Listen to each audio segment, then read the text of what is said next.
Okay. మన previous క్లాస్‌లో ఈ యొక్క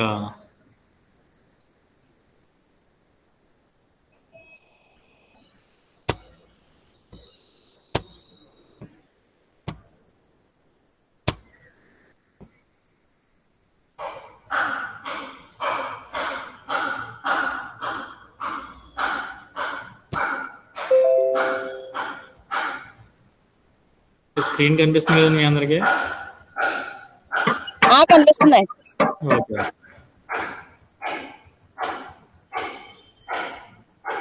మనకి రెండో ప్రపంచ యుద్ధానికి ముందర కొన్ని కూటములు ఏర్పాటు చేయబడినాయి. అట్లాగే ఐక్యరాజ్య సమితికి ముందర కొన్ని ఒప్పందాలు కూడా జరిగినాయి. వాటి గురించి తెలుసుకుందాం ఈరోజు క్లాస్లో. మనకి రెండో ప్రపంచ యుద్ధానికి ముందర రోమ్, బెర్లిన్, టోక్యో అక్షరాజ్య కూటమి అనేది ఒకటి ఏర్పడింది అన్నమాట.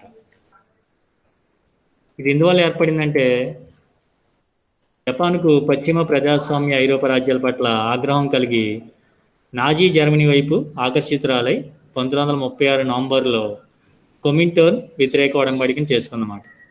కొమింటోర్న్ ఒడంబడిక అంటే ఏంటంటే కమ్యూనిస్ట్ దేశాలు చేసిన ఒడంబడికనే కొమింటోర్న్ ఒడంబడిక అంటారన్నమాట. జపాన్కి పశ్చిమ ప్రజాస్వామ్య ఐరోపా రాజ్యాల పట్ల ఆగ్రహం కలిగి ఈ యొక్క నాజీ జర్మనీ లేదా అడాల్ఫ్ హిట్లర్ వైపు ఆకర్షితురాలై 1936 నవంబర్లో కొమింటోర్న్ వ్యతిరేక ఒడంబడికని జర్మనీ, జపాన్ రెండు చేసుకున్నాయన్నమాట.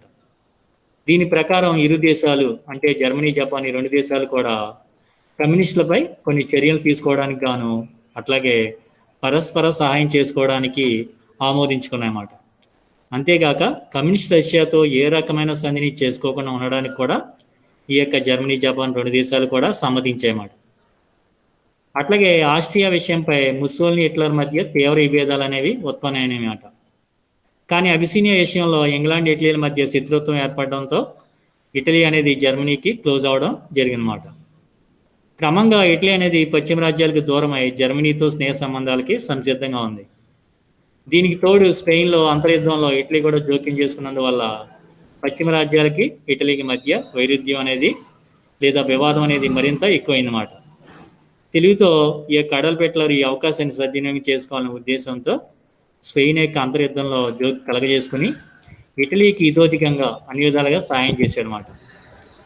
తత్ఫలితంగా ఇటలీ 1937లో జర్మనీ, జపాన్ చేసుకున్న కొమింటోర్న్ వ్యతిరేక ఒప్పందంలో చేరగా అప్పుడు రోమ్, బెర్లిన్, టోక్యో అక్షరాజ్య కూటమి అనేది ఏర్పడిందన్నమాట.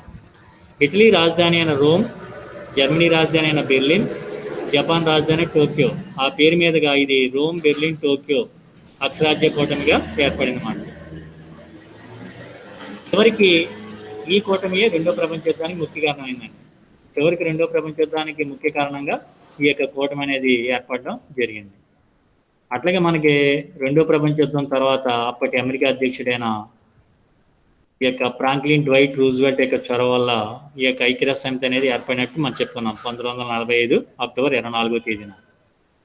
ఈ యొక్క ఐక్యరాజ్య సమితి ఏర్పడడానికి ముందర ఈ యొక్క అగ్రరాజ్యాల మధ్య కొన్ని ఒప్పందాలు జరిగినాయి. దాంట్లో భాగంగానే అట్లాంటిక్ చార్టర్ అనే ఒక ఒప్పందం జరిగిందన్నమాట. ఇది 1941 ఆగస్టు 14వ తేదీన ఈ యొక్క అట్లాంటిక్ చార్టర్ అనేది జరిగిందండి. ఈ యొక్క అట్లాంటిక్ చార్టర్ యొక్క ఇమేజ్ చూడండి అందరూ కూడా. ఇది 1941 ఆగస్టు 14వ తేదీన అప్పటి అమెరికా అధ్యక్షుడైన ఫ్రాంక్లిన్ డ్వైట్ రూజ్వెల్ట్ అట్లాగే అప్పటి బ్రిటన్ ప్రధాని అయిన విన్స్టన్ చర్చిల్ మధ్య ఈ యొక్క అట్లాంటిక్ చార్టర్ అనేది జరిగిందన్నమాట. ఈ యొక్క అట్లాంటిక్ చార్టర్ పేరు ఎందువల్ల వచ్చిందంటే ఇది అట్లాంటిక్ మహాసముద్రంలో ఒక ఓడ మీద ఇరు దేశాల దేశాధినేతలు సమావేశమై ఒప్పందం చేసుకోవడం వల్ల దీనికి అట్లాంటిక్ చార్టర్ లేదా అట్లాంటిక్ ఒడంబడిక అనే పేరు రావడం జరిగింది. ఈ మధ్యకాలంలో బ్రిటన్లో G7 దేశాల సమావేశం అనేది ఒకటి జరిగిందన్నమాట. G7 దేశాల సమావేశానికి బ్రిటన్ అనేది ఆతిథ్యం ఇవ్వగా ఆ సమావేశానికి అమెరికా తరపున అమెరికా అధ్యక్షుడైన జోసెఫ్ బైడెన్ అతని భార్య ఇద్దరు కూడా వెళ్ళారన్నమాట. వెళ్ళినప్పుడు వాళ్ళిద్దరు ఏమనుకున్నారంటే కరెక్ట్గా 80 సంవత్సరాల కిందట రెండో ప్రపంచ యుద్ధం సమయంలో అప్పటి బ్రిటిష్ ప్రధాని అయిన చర్చిల్, అమెరికా అధ్యక్షుడైన రూజ్వెల్ట్ సంతకం చేసిన అట్లాంటిక్ చార్టర్ యొక్క దస్తావేజులు మనం ఇప్పుడు చూపించాను చూడండి. ఆ దస్తావేజులను తిలకించారన్నమాట. ఎవరు? ప్రజెంట్ అమెరికా అధ్యక్షుడైన జోసెఫ్ బైడెన్ చూసారన్నమాట. చూసి వాళ్ళిద్దరూ కూడా ఇద్దరి మధ్య ఒక అండర్స్టాండింగ్ వచ్చి ఒక సంతకం మీద సైన్ చేశారు, ఒక ఒప్పందం మీద. దాన్ని ఏమన్నారంటే కొత్త అట్లాంటిక్ చార్టర్పై ప్రస్తుతపు అమెరికా అధ్యక్షుడైన జోసెఫ్ బైడెన్, ప్రస్తుతపు బ్రిటన్ ప్రధాని అయిన జాన్సన్ బోరిస్ జాన్సన్లు సంతకాలు చేయడం జరిగిందన్నమాట. ఈ యొక్క అట్లాంటిక్ చార్టర్ అంటే ఏంటి, దాంట్లో ఉన్న ముఖ్య విషయాలు ఏంటి? ఈ యొక్క అట్లాంటిక్ చార్టర్లో చూడండి, మీ ఇమేజ్లో చూస్తే మనకి అప్పటి అమెరికా అధ్యక్షుడైన ఫ్రాంక్లిన్ డ్వైట్ రూజ్వెల్ట్, అట్లాగే అప్పటి బ్రిటన్ ప్రధాని అయిన విన్స్టన్ చర్చిల్ ఇద్దరు కూడా అట్లాంటిక్ మహాసముద్రంలో ఓడ మీద కూర్చుని మీటింగ్ పెట్టుకున్నారు అన్నమాట. దేనికోసం? ప్రజాస్వామ్య పరిరక్షణ కోసం అన్నమాట. దీంట్లో ఉన్న ముఖ్యమైన విషయాలు ఏంటో చూద్దాం మనం.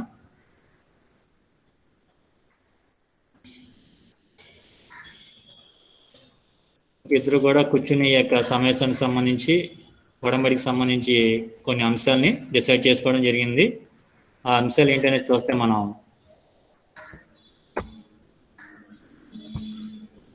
అట్లాంటిక్ చార్టర్ లేదా అట్లాంటిక్ ఉడంబడిక.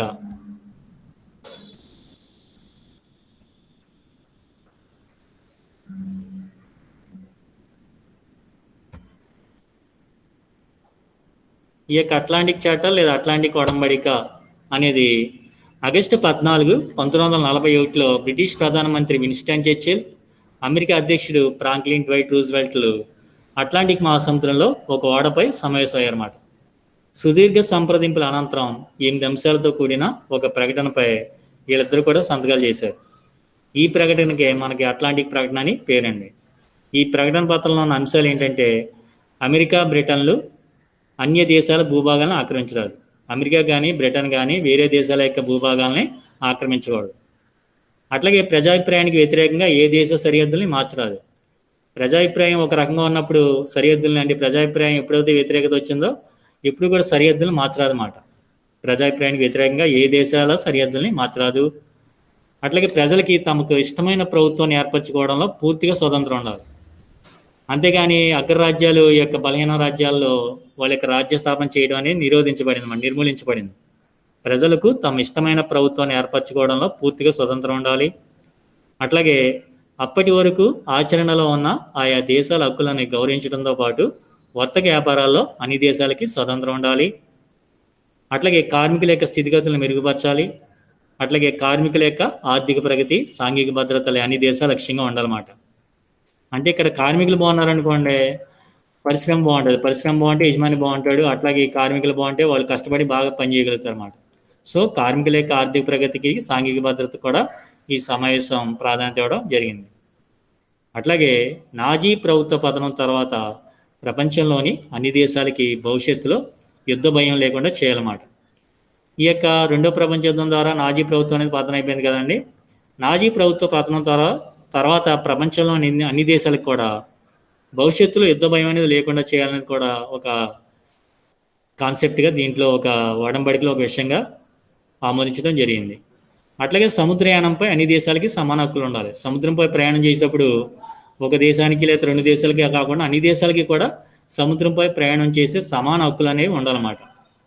అట్లాగే సుస్థిర శాంతి సాధనకు దురాక్రమణ దేశాలను నిరాయుధంగా చేయాలి.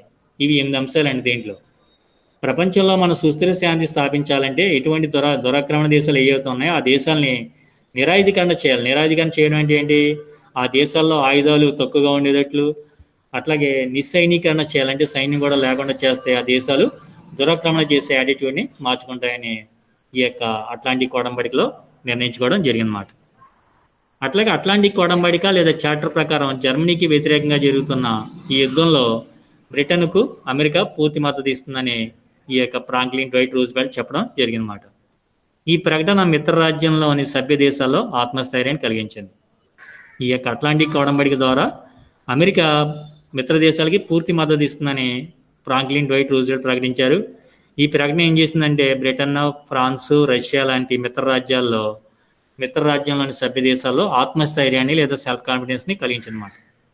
యాక్చువల్గా అయితే రెండో ప్రపంచ యుద్ధం అనేది 1939 సెప్టెంబర్ 1 స్టార్ట్ అయ్యి 1945 సెప్టెంబర్ 2 జపాన్ లొంగిపోయే వరకు జరిగింది. కానీ అమెరికా అనేది ప్రత్యక్షంగా మాత్రం యుద్ధంలో మొదట పాల్గొలేదు. ఎప్పుడు పాల్గొంది? 1941 డిసెంబర్ 7వ తేదీన జపాను హవాయి దీవుల్లోని అమెరికా నౌకాదళ స్థావరమైన పెరల్ హార్బర్పై దాడి చేయడంతో అప్పుడు అమెరికా ప్రత్యక్షంగా ఈ యొక్క రెండో ప్రపంచ యుద్ధంలోకి రంగప్రవేశం చేసింది. అంతకుముందు వరకు రెండో ప్రపంచ యుద్ధంలో అమెరికా ప్రత్యక్షంగా పాల్గొకుండా మిత్ర దేశాలకి అవసరమైన సైనిక సహకారాన్ని, ఆయుధ సహకారాన్ని, ధన సహకారాన్ని కూడా చేయడం జరిగిందన్నమాట. ఓకేనండి. ఇది అట్లాంటిక్ చార్టర్ లేదా అట్లాంటిక్ ప్రకటన. దీంట్లో మనకి 8 అంశాలు ఉన్నాయండి. నెక్స్ట్ మనకి ఐక్యరాజ్య సమితి ఏ విధంగా ఏర్పడిందో చూద్దాం.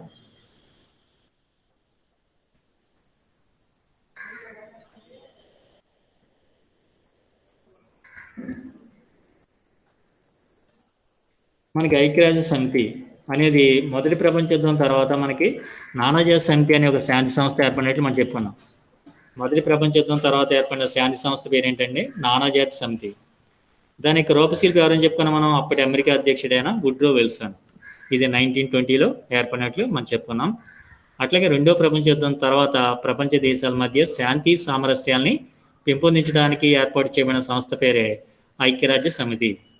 ఇది 1945 అక్టోబర్ 24వ తేదీన ఏర్పాటు చేయబడింది. ఇది ఐక్యరాజ్య సమితి యొక్క సింబల్ అండి. ఆలివ్ కామ్ అంటారు చూడండి, ఆలివ్ కామ్ ఆకారంలో ఉంటుంది సింబల్, సింహనం. అట్లాగే ఐక్యరాజ్య సమితి యొక్క కేంద్ర కార్యాలయం యొక్క భవనం ఇది. ఐక్యరాజ్య సమితి యొక్క కేంద్ర కార్యాలయం మనకి అమెరికాలోని న్యూయార్క్ నగరంలో ఉన్నట్లు మనం చెప్పవచ్చు అన్నమాట. సో ఐక్యరాజ్య సమితి గురించి మనం చూద్దామండి.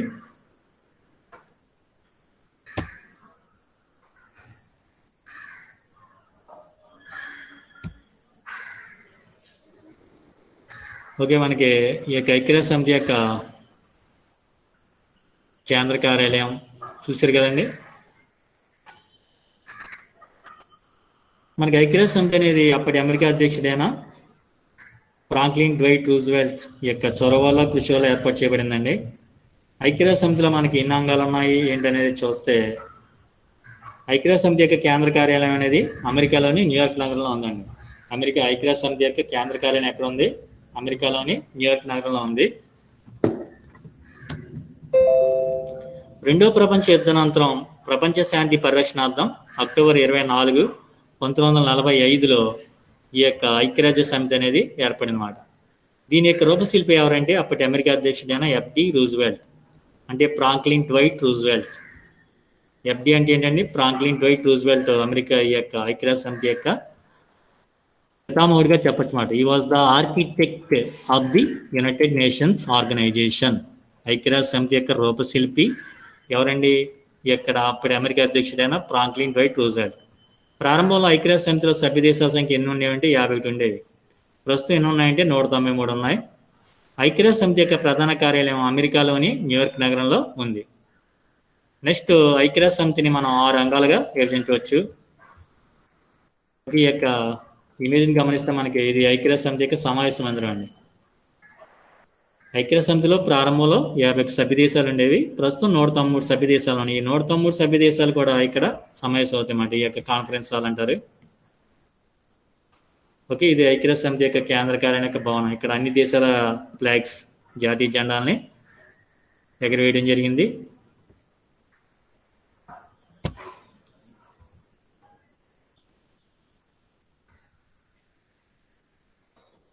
ఓకే, ఐక్యరాజ్య సమితి యొక్క 6 అంగాల్లో మొదటిది ఏంటంటే సాధారణ సభ.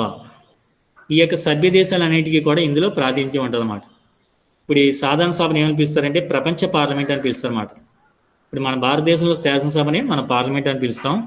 ప్రపంచ దేశాల్లో ఉన్న పార్లమెంట్లు లేదా అక్కడ ఉన్న శాసనసభలు ఒక్కొక్క దేశంలో శాసనసభని ఒక్కొక్క రంగా పిలవచ్చు అన్నమాట. ఇప్పుడు ఈ రష్యాలో డ్యూమా అని పిలుస్తారు. అట్లాగే అమెరికాలో శాసనసభని కాంగ్రెస్ అని పిలుస్తారు. అదవుందండి. ఇప్పుడు అట్లాగే మనకి ఐక్యరాజ్య సమితి యొక్క సాధారణ సభ అనేది ప్రపంచ పార్లమెంట్ లాంటిది. ఎందువల్ల? దీంట్లో ప్రపంచ దేశాల్లో 193 దేశాలు సభ్యత్వం ఉందంటే ప్రపంచంలో మోస్ట్లీ ఉన్నట్టే కదండి. అందువల్ల దీన్ని ప్రపంచ పార్లమెంట్ అని కూడా పిలవచ్చు అన్నమాట. ప్రతి సభ్య దేశానికి కూడా ఈ యొక్క సాధారణ సభలో ప్రాతినిధ్యం లేదా రిప్రజెంటేషన్ అనేది ఉంటుంది. ఐక్యరాజ్య సమితి పరిధిలోని ఏ అంశం పైన కూడా చర్చ జరిపే అధికారం అనేది ఈ యొక్క సాధారణ సభకి ఉంటుందండి. రెండోది ఏంటంటే భద్రతా సమితి లేదా భద్రతా మండలి. It was the main organ of the United Nations organisation. ఐక్యరాజ్య సమితి యొక్క ప్రధాన భాగం ఏంటండి? సెక్యూరిటీ కౌన్సిల్, భద్రతా సమితి లేదా భద్రతా మండలి. దీని యొక్క ముఖ్యమైన లక్ష్యం ఏంటంటే ప్రపంచంలో శాంతి భద్రతలు కాపాడటమే ఐక్యరాజ్య సమితి కార్యనిర్వాహక అంగమైన భద్రతా సమితి యొక్క ప్రధాన కర్తవ్యం అండి. ప్రారంభంలో దీంట్లో ఎన్ని సభ్య దేశాలు ఉండేవంటే 5 శాసన సభ్య దేశాలు ఉండేవి. America, Russia, Britain, France, China, అట్లాగే 6 తాత్కాలిక సభ్య దేశాలు ఉండేమాట. కానీ 1965లో తాత్కాలిక సభ్యుల సంఖ్య అనేది 10కి పెరగడం జరిగిందన్నమాట. కానీ శాసన సభ్య దేశాలు మాత్రం 5 ఉన్నాయన్నమాట. ప్రస్తుతం భారతదేశం కూడా ఈ యొక్క భద్రతా మండలిలో శాశ్వత సభ్యత్వం కోసం ప్రయత్నం చేస్తుంది. భారతదేశాన్ని రష్యా సమర్థిస్తుంది, అట్లాగే జపాన్ కూడా సమర్థిస్తుంది. కానీ చైనా భారతదేశాన్ని శాశ్వత సభ్య దేశంగా అవ్వకుండా చూస్తున్నమాట. ఎందువల్లంటే ఎప్పుడైతే చైనా కూడా శాశ్వత సభ్య దేశం అయిందో అప్పుడు అది భారతదేశం కూడా శాశ్వత సభ్యత్వ దేశం అయితే చైనా యొక్క పప్పులోడకం అని, అందువల్ల చైనాని అవనకుండా పన్నాగాలు అనేవి పనడం జరుగుతుందన్నమాట. ఏదేమైనప్పటికీ భవిష్యత్తులో మన భారతదేశం కూడా ఈ యొక్క భద్రతా మండలిలో శాశ్వత సభ్య దేశంగా మారుతుందని అవుతుందని ఆశిద్దాం. నెక్స్ట్ మూడవది ఏంటంటే ఆర్థిక సాంఘిక మండలి. అంటే మానవ శరీరంలో హార్టు లేదా గుండెకాయ లేదా హృదయం అనేది ఎట్లాంటిదో ఐక్యరాజ్య సమితిలోని భద్రతా సమితి లేదా భద్రతా మండలి అనేది అట్లాంటిదిగా మనం చెప్పవచ్చు అన్నమాట. Okay, it is the important organ అన్నమాట. It is the important organ in the United Nations Organisation. మనకి ఐక్యరాజ్య సమితిలో ముఖ్యమైన అంగం, కార్యనిర్వాహక అంగం ఏంటండి? భద్రతా సమితి లేదా భద్రతా మండలి అన్నమాట. మూడవది ఆర్థిక సాంఘిక మండలి. వివిధ దేశాల మధ్య ఆర్థిక, సాంఘిక, సాంస్కృతిక, విద్య, వైద్య సహకారాలను పెంపొందించే నిమిత్తం ఈ యొక్క ఆర్థిక సాంఘిక మండలిని ఏర్పరిచారన్నమాట. మొట్టమొదట దీంట్లో ఎంతమంది సభ్యులు ఉండేవారు అంటే 18 మంది సభ్యులు ఉండేవారు. ప్రస్తుతం 54 మంది సభ్యులు ఉన్నారు. వీళ్ళని 3 సంవత్సరాల కాల పరిమితికి వీళ్ళు ఉంటారన్నమాట. నెక్స్ట్ నాలుగోది ఏంటంటే ధర్మకర్తృత్వ మండలి, ట్రస్టీషిప్ కౌన్సిల్. వలస పాలనలో ఉన్నటువంటి దేశాల ఆర్థిక, సామాజిక, విద్యా రంగాలను వృద్ధి చేస్తూ స్వయం పాలనకు, స్వతంత్రానికి దారి తీసేందుకు వీలుగా వీటిని తయారు చేయడమే ధర్మకర్తృత్వ మండలి యొక్క ప్రధాన లక్ష్యం. రెండో ప్రపంచ యుద్ధం తర్వాత వలస పాలనలో ఉన్నటువంటి దేశాలు ఏవైతే ఉన్నాయో వాటి యొక్క ఆర్థిక విషయాల్ని, సామాజిక విషయాల్ని, విద్యా రంగాల్ని వృద్ధి చేస్తూ స్వయం పాలనకే అవి స్వతంత్రాన్ని సంపాదించుకునేటట్లు వీలుగా వాటిని తయారు చేయడమే ఈ యొక్క ట్రస్టీషిప్ కౌన్సిల్ లేదా ధర్మకర్తృత్వ మండలి యొక్క ప్రధాన లక్ష్యంగా మనం చెప్పొచ్చు. అట్లాగే ఐదవది ఏంటంటే అంతర్జాతీయ న్యాయస్థానం. దీని యొక్క ముఖ్యమైన లక్ష్యం ఏంటంటే ప్రపంచ దేశాల మధ్య వచ్చే వివాదాలను శాంతియుతంగా పరిష్కరించడమే ప్రధాన కర్తవ్యం అన్నమాట. దీని యొక్క ముఖ్య లక్ష్యం ఇంటర్నేషనల్ కోర్ట్ ఆఫ్ జస్టిస్. ఈ యొక్క ఐక్యరాజ్య సమితిలో 15 మంది న్యాయమూర్తులు ఉంటారు. వీళ్ళని 9 సంవత్సరాల కాల పరిమితికి ఎన్నుకోవడం జరుగుతుందన్నమాట. దీని యొక్క కేంద్ర కార్యాలయం నెదర్లాండ్స్లోని ది హేగ్ నగరంలో ఉందన్నమాట. ఐక్యరాజ్య సమితి యొక్క కేంద్ర కార్యాలయం ఎక్కడ ఉందండి? నెదర్లాండ్స్ దేశంలోని ది హేగ్ అనే నగరంలో ఉంది. అట్లాగే ఆరోది ఏంటంటే ఐక్యరాజ్య సమితిలో సెక్రటేరియట్ లేదా సచివాలయం. సెక్రటరీ జనరల్ నేతృత్వంలో యుఎన్ఓ సచివాలయం అనేది పనిచేస్తుందన్నమాట. ప్రస్తుతం ఐక్యరాజ్య సమితి యొక్క సెక్రటరీ జనరల్ ఎవరంటే పోర్చుగల్ దేశ మాజీ ప్రధాని అయిన ఆంటోనియో గుటెరస్. యాక్చువల్గా ఇతని ఈ మధ్యకాలంలో పీరియడ్ అయిపోతే మళ్ళీ ఇతను రెండోసారి కూడా ఇతనే సెక్రటరీ జనరల్గా ఎన్నుకోవడం జరిగిందన్నమాట. ఐక్యరాజ్య సమితి యొక్క మొట్టమొదటి సెక్రటరీ జనరల్ అయితే ట్రిగ్విలీ. అట్లాగే ఆసియా నుంచి ఎన్నికైన ఐక్యరాజ్య సమితి సెక్రటరీ జనరల్ అయితే యూతంట్. అట్లాగే విమాన ప్రమాదంలో చనిపోయిన ఐక్యరాజ్య సమితి సెక్రటరీ జనరల్ అయితే దాగ్ అమర్షేల్డ్. అట్లాగే ప్రస్తుతపు ఐక్యరాజ్య సమితి సెక్రటరీ జనరల్ ఎవరండి? Antonio Guterres. ఇతడు పోర్చుగల్ దేశం యొక్క మాజీ ప్రధాని. ఓకే, ఐక్యరాజ్య సమితికి సంబంధించి కొన్ని అనుబంధ సంస్థలు కూడా ఉన్నాయండి. అవి ఏంటంటే అంతర్జాతీయ కార్మిక సంస్థ, ఇంటర్నేషనల్ లేబర్ ఆర్గనైజేషన్. దీని యొక్క కేంద్ర కార్యాలయం స్విట్జర్లాండ్ దేశంలోని జెనీవా నగరంలో ఉంది. ఇది ప్రపంచంలో ఉన్న కార్మికుల యొక్క స్థితిగతుల్ని మెరుగుపరచడానికి దోహదపడుతుంది. అట్లాగే ప్రపంచ ఆరోగ్య సంస్థ, ఇది 1948 ఏప్రిల్ 7వ తేదీన ఏర్పాటు చేయబడింది. అందువలన ప్రతి సంవత్సరం కూడా ప్రపంచవ్యాప్తంగా ఏప్రిల్ 7వ తేదీని వరల్డ్ హెల్త్ డేగా మనం జరుపుకుంటాం అన్నమాట. ఈ యొక్క ప్రపంచ ఆరోగ్య సంస్థ ప్రపంచంలో ఏ దేశంలో అయినా ఆరోగ్యపరమైన సమస్యలు వచ్చినప్పుడు ఈ సంస్థ తీవ్రంగా కృషి చేస్తుందన్నమాట. ప్రస్తుతం మన భారతదేశంలో ప్రపంచవ్యాప్తంగా కోవిడ్ సెకండ్ వేవ్ అనేది రన్ అవుతుందన్నమాట. మన భారతదేశంలో కూడా కోవిడ్ 2వ దశ రన్ అవుతుంది. మొదటి దశలో మనం అంతగా ఇబ్బంది ఎదుర్కోవాలి, కానీ 2వ దశలో ఇబ్బంది ఎదుర్కోవడం వల్ల WHO డైరెక్టర్ జనరల్ అయిన టెడ్రోస్ అదనం మన భారతదేశాన్ని హెచ్చరించడం జరిగిందన్నమాట. ఏమని? ఈ యొక్క 2వ వేవ్ ఇంకా ఎండింగ్ అవ్వలేదు. 2వ వేవ్లో చాలామంది కూడా ఏంటి యొక్క మాస్క్ పెట్టుకోకుండా, శానిటైజ్ చేసుకోకుండా, సోషల్ డిస్టెన్స్ లేకుండా వ్యవహరిస్తున్నారు. సో కాబట్టి 3వ వేవ్ కూడా వచ్చే అవకాశం ఉంది. కాబట్టి అందరూ కూడా చాలా జాగ్రత్తగా ఉండాలి. అందరూ కూడా మస్ట్ అండ్ షుడ్ వ్యాక్సినేషన్ చేయించుకోవాలి. అందరూ మాస్క్ పెట్టుకుని శానిటైజ్ చేసి సోషల్ డిస్టెన్స్ పాటించకపోతే భారతదేశంలో తీవ్రమైన పరిణామాలు ఎదుర్కొనే అవకాశం వస్తుందని ఈ యొక్క ప్రపంచ ఆరోగ్య సంస్థ డైరెక్టర్ జనరల్ అయిన ఈ యొక్క టెడ్రోస్ అదనం హెచ్చరించడం జరిగిందన్నమాట. దీని యొక్క కేంద్ర కార్యాలయం కూడా స్విట్జర్లాండ్ దేశంలోని జెనీవాలో ఉందండి. నెక్స్ట్ అంతర్జాతీయ ద్రవ్యనిధి. దీన్ని ఇంటర్నేషనల్ మానిటరీ ఫండ్ అంటారు.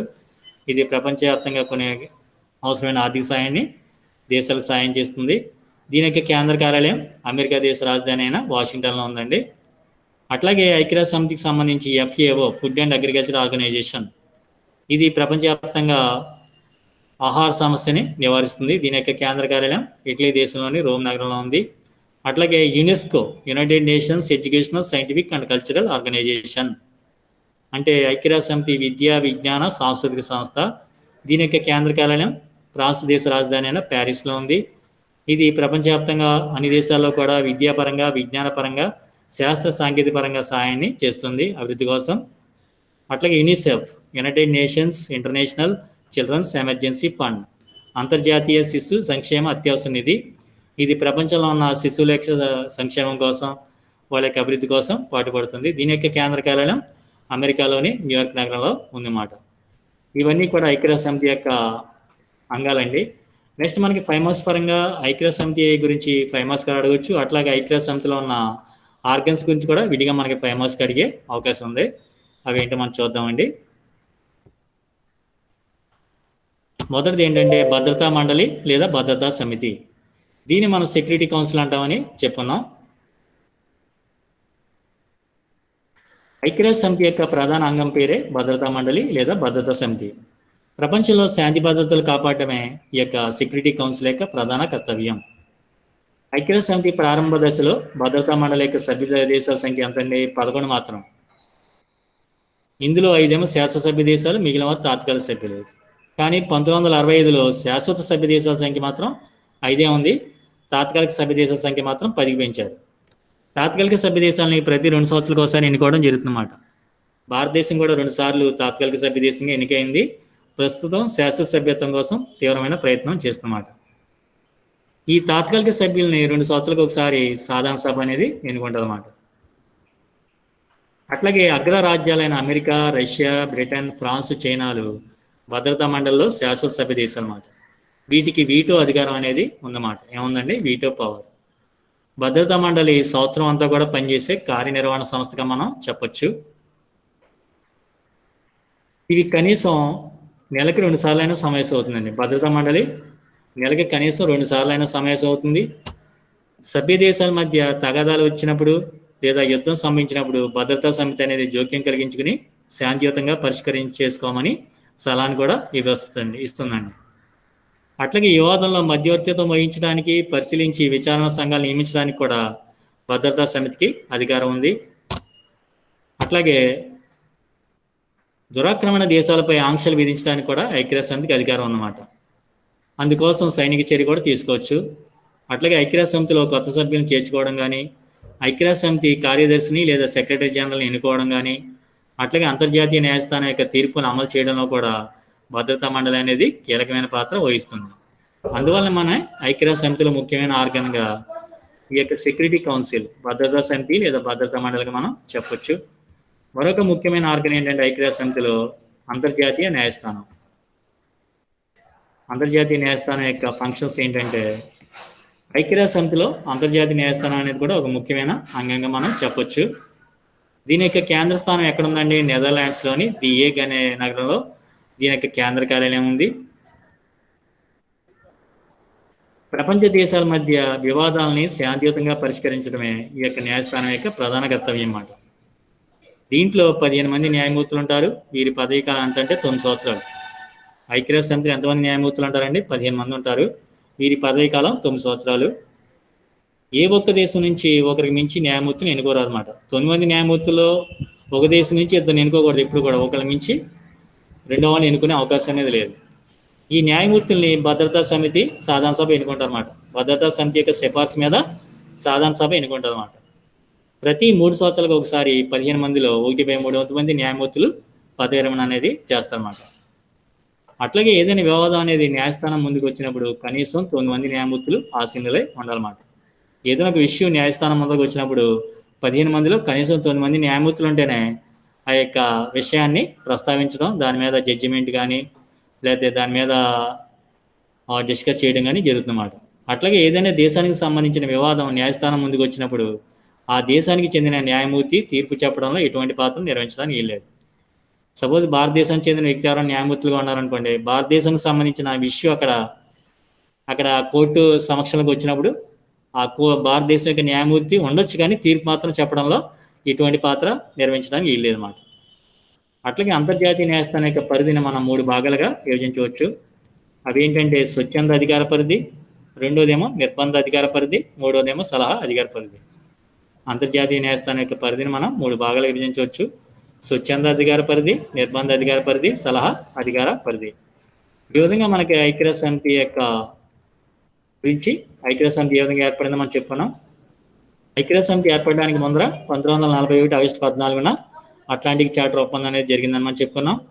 అట్లాగే ఐక్యరాజ్య సమితి అనేది 1945 అక్టోబర్ 24వ తేదీన అప్పటి అమెరికా అధ్యక్షుడైన వుడ్రో విల్సన్ యొక్క, అప్పటి అమెరికా అధ్యక్షుడైన ఫ్రాంక్లిన్ రైట్ యొక్క రూజ్వెల్ట్ యొక్క చొరవ కృషి వల్ల ఏర్పడినట్లు మనం చెప్పుకున్నాం. దీని యొక్క ఐక్యరాజ్య సమితి యొక్క కేంద్ర కార్యాలయం అమెరికాలోని న్యూయార్క్ నగరంలో ఉన్నట్టు చెప్పుకున్నాము. ఐక్యరాజ్య సమితిలో సాధారణ సభ, భద్రతా సమితి, ఆర్థిక సాంఘిక మండలి, అట్లాగే ధర్మకర్తృత్వ మండలి, అట్లాగే అంతర్జాతీయ న్యాయస్థానం, సచివాలయం అని 6 రంగాలు ఉంటాయి. వీటిలో ముఖ్యమైనది ఏంటంటే భద్రతా మండలి. దీంట్లో ప్రారంభంలో 5 శాసనసభ్య దేశాలు, 6 తాత్కాలిక సభ్య దేశాలు ఉండేవి. కానీ 1965లో తాత్కాలిక సభ్య దేశాల సంఖ్య 10కి పెరిగింది. ప్రస్తుతం 5 శాసనసభ్య దేశాలు, 10 తాత్కాలిక సభ్య దేశాలు ఉన్నాయి.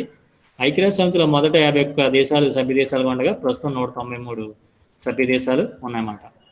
ఐక్యరాజ్య సమితిలో ప్రధాన అంగం ఏంటంటే భద్రతా మండలి లేదా భద్రతా సమితి. ఓకే, ఐక్యరాజ్య సమితి యొక్క కార్యనిర్వాహక అంగమే ఇదన్నమాట. సెక్రటరీ జనరల్ ద్వారా ఇది తన యొక్క నిర్ణయాన్ని అమలు చేస్తుంది. నెక్స్ట్ మనకి అంతర్జాతీయ న్యాయస్థానం కూడా ఐక్యరాజ్య సమితిలో ఒక ముఖ్యమైన ఆర్గన్గా మనం చెప్పొచ్చు. దీని యొక్క కేంద్ర కార్యాలయం నెదర్లాండ్స్లోని దియేగ్ అనే నగరంలో ఉంది. దీంట్లో 15 మంది న్యాయమూర్తులు ఉంటారు. వాళ్ళ పదవీ కాలం 9 సంవత్సరాలు. ప్రతి 3 సంవత్సరాలు ఒకసారి 1/3 వంతు న్యాయమూర్తులు 15 మంది చేస్తూ ఉంటారు అన్నమాట. ఓకే, ఈ విధంగా మనకి ఐక్యరాజ్య సమితి అనేది 2వ ప్రపంచ యుద్ధం తర్వాత ప్రపంచంలో వచ్చే వివాదాలని శాంతియుతంగా పరిష్కరించడంలో చాలా కీలకమైన పాత్ర వహిస్తూ మనకి 1945 అక్టోబర్ 24న ఏర్పడినట్లు మనం చెప్పొచ్చు. అందువల్లనే ప్రతి సంవత్సరం కూడా ప్రపంచవ్యాప్తంగా అక్టోబర్ 24వ తేదీని యుఎన్ఓ డేగా మనం జరుపుకుంటాం, లేదా యునైటెడ్ నేషన్స్ ఆర్గనైజేషన్ డే లేదా ఐక్యరాజ్య సమితి దినోత్సవంగా మనం ప్రతి సంవత్సరం అక్టోబర్ 24వ తేదీని మనం జరుపుకుంటాం. ఇందువల్ల ఈ సంస్థ అనేది 1945 అక్టోబర్ 24వ తేదీన ఏర్పాటు చేయడం జరిగిందన్నమాట. మొదటి ప్రపంచ యుద్ధం తర్వాత ప్రపంచంలో శాంతిని పరిష్కరించడానికి నానాజీ సమితి ఏ విధంగా ఏర్పడిందో, 2వ ప్రపంచ యుద్ధం తర్వాత ప్రపంచంలో శాంతి సామరస్యాలను పెంపొందించి యుద్ధాలను నివారించడానికి ఐక్యరాజ్య సమితి అనేది ఏర్పడినట్లు మనం చెప్పొచ్చు. ఇది 1945లో ఏర్పడింది. కానీ 3వ ప్రపంచ యుద్ధం రాకోకుండా ఐక్యరాజ్య సమితి నిర్వహించే పాత్రను మనం చాలా గొప్పగా చెప్పొచ్చు అన్నమాట. ఓకేనండి, ఇదండి క్లాసు. ఎవరికైనా ఏమైనా డౌట్స్ ఉంటే అడగచ్చండి. Anybody have any doubts?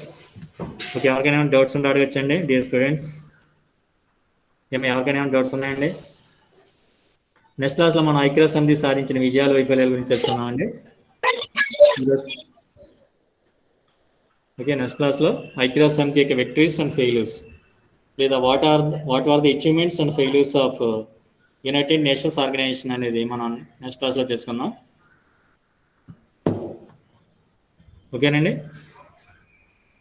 తర్వాత మనం క్లాస్ని ఎండ్ చేద్దాం.